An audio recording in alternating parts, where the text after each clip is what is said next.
మనకి ఇంకో ఇబ్బంది మీరు ఇక్కడ వస్తారు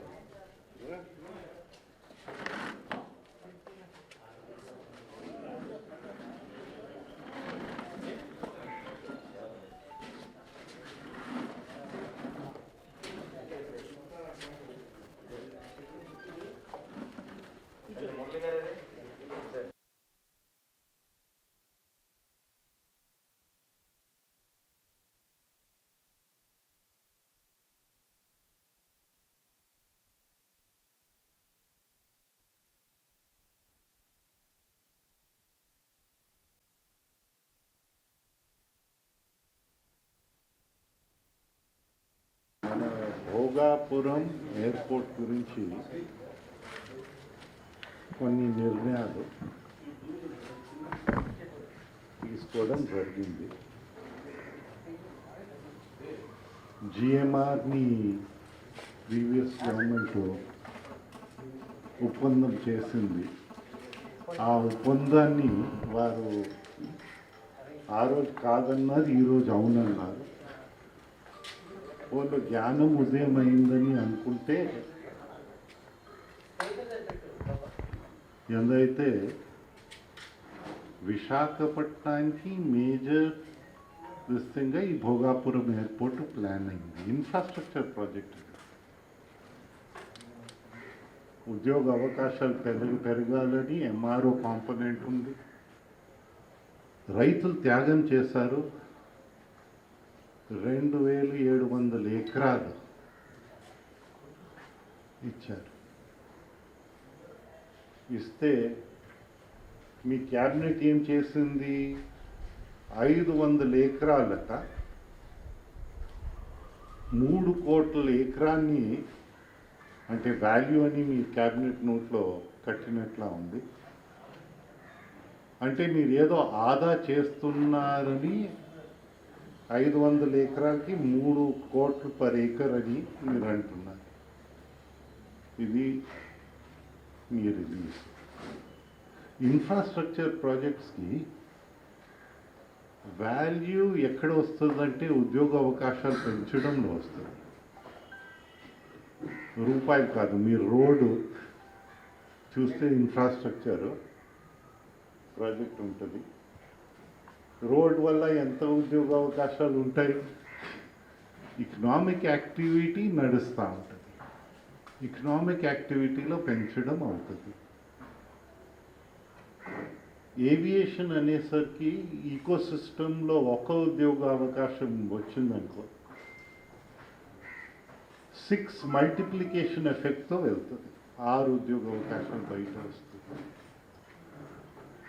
ఉద్యోగ అవకాశాలని పెంచాలని, ఎకానమీని స్టెబిలైజ్ చేయాలని ఏదైతే military airports they don't lend themselves to civilian activity. ఎందుకంటే దేశానికి మిలిటరీ రిక్వైర్మెంట్స్ ఉంటాయి కనుక అందుకోసం సివిలియన్ ఎయిర్పోర్ట్ ఉండాలని మీకు శంషాబాద్లోనే ఒకటి చేస్తాం మనం. ఎన్ని ఉద్యోగ అవకాశాలు ఉన్నాయి మీరు ఎవరైనా వెళ్ళి చూస్తే మీకే అర్థమవుతుంది.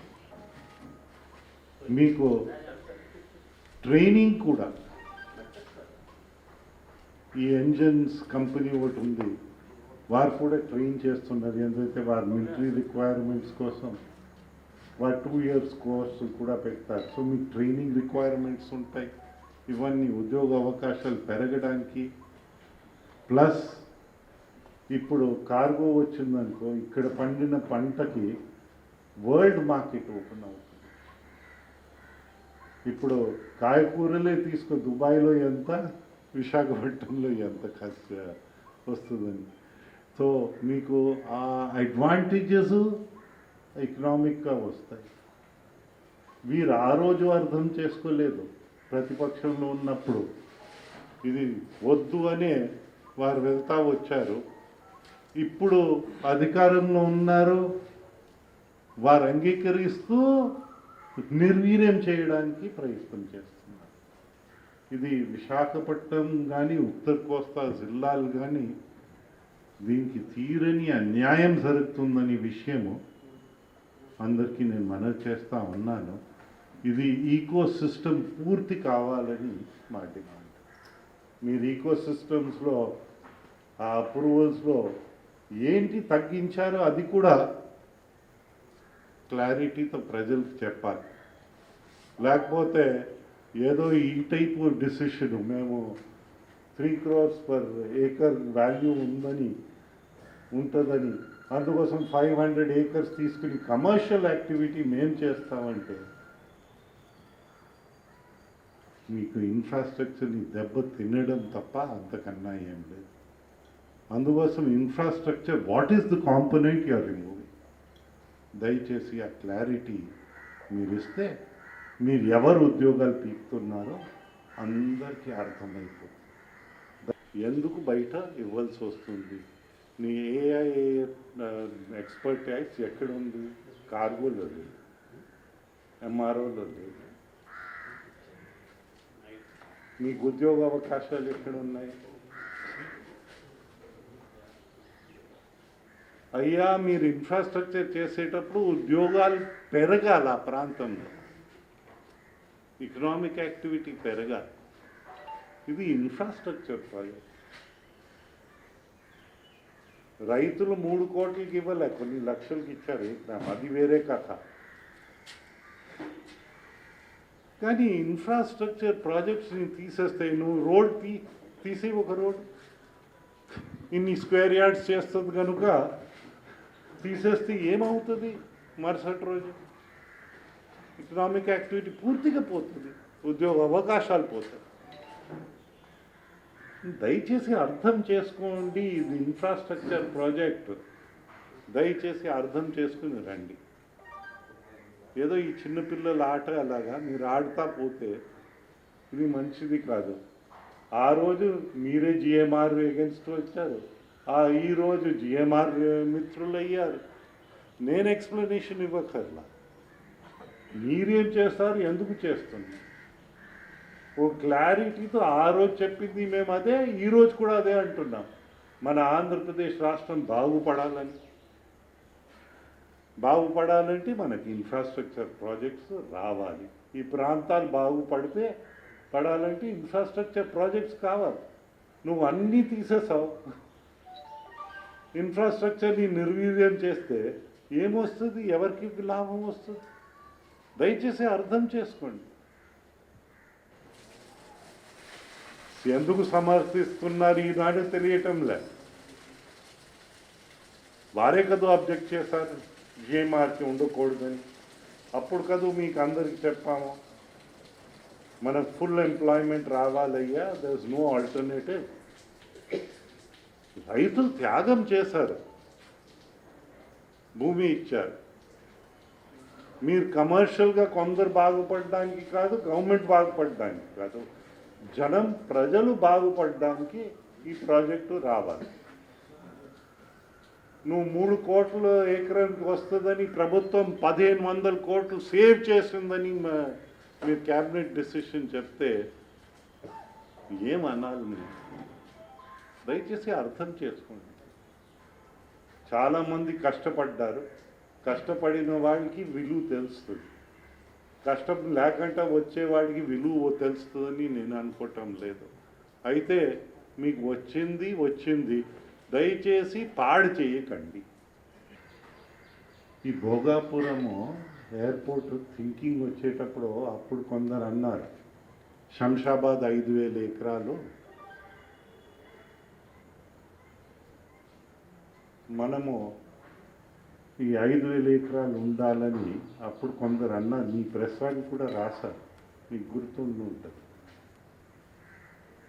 అప్పుడు ఇది కాదు, 5000 ఎకరాలంటే రైతులు కొంచెం ఇబ్బంది పడతారు, ఎంత మనం కుదించగలుగుతాము ప్లాన్స్ మోడర్న్ దిస్సింగ్లో ఆ ఎక్సర్సైజ్ కూడా జరిగి అప్పుడు ఫిక్స్ అయింది. ఏంటంటే మీకు ప్యారలల్ రన్వే రావాలి, అన్నీ రావాలి. ఇప్పుడు ఏది తగ్గించుతున్నారో తెలియదు. ఇప్పుడు రన్వే ఏదే తీసేస్తే మీకు ఇంకా ఎయిర్పోర్ట్ మొత్తం పోయినట్టు. ఏంటంటే ఇది ఎట్లా ఉంటుందంటే ఇది రోడ్ అలా కాదు, ఇంతవరకు మనం తయారు చేసి గ్యాప్ ఇచ్చి ఇక్కడి నుంచి మళ్ళీ తయారు చేసేస్తే ఇది తర్వాత చేయవచ్చు అంటే మీకు యాక్టివిటీ అలాగ రాదు, మొత్తం అయిపో ఏదో సేఫ్టీ ఇన్వాల్వ్మెంట్ ఉంటుంది, సెక్యూరిటీ ఇన్వాల్వ్మెంట్ ఉంటుంది, ఎకనామిక్ యాక్టివిటీ ఉంటుంది. ఇప్పుడు దేనికోసం తీస్తున్నారు? వారు కమర్షియల్ యాక్టివిటీ అంటున్నారు. వారు ఇచ్చిన క్యాబినెట్ నోట్లోనే కమర్షియల్ యాక్టివిటీ అంటున్నారు. అయ్యా, ఇన్ఫ్రాస్ట్రక్చర్ ప్రాజెక్ట్ని నాశనం చేస్తూ కమర్షియల్ యాక్టివిటీ అంటే ఏం అర్థం చేసుకోమంట? దయచేసి ఇన్ఫ్రాస్ట్రక్చర్ ప్రాజెక్ట్స్తో ఆడుకోవడం ఇది చిన్నపిల్లల ఆట కాదు. మన అందరి భవిష్యత్తు దీంతో ఉంటుంది, భావితరాలతో భవిష్యత్తు ఉంటుంది. ఓ ఎంఆర్ఓ వస్తే ఉద్యోగ అవకాశాలు లోకల్గా ఇంజనీర్స్కి పెరుగుతాయి. కార్గో వస్తే దాన్ని ఏదో గుడ్స్ మ్యానుఫ్యాక్చరింగ్ ఉంటుంది, గ్రోత్ ఉంటుంది, రైతులకి బాగుంటుంది. మన ఏరియా అంతా కొంచెం వెనక ఉంచబడిన ఏరియా అవుతుంది. ఇంకా నువ్వు కమర్షియల్ చేసుకుంటా వెళ్ళి ఇన్ఫ్రాస్ట్రక్చర్ ప్రాజెక్ట్స్ పైన పడడం ఇది న్యాయం కాదు ఏమో అని మన భవిష్యత్తుని నాశనం చేస్తుంది. ఇది అర్థం చేసుకోండి.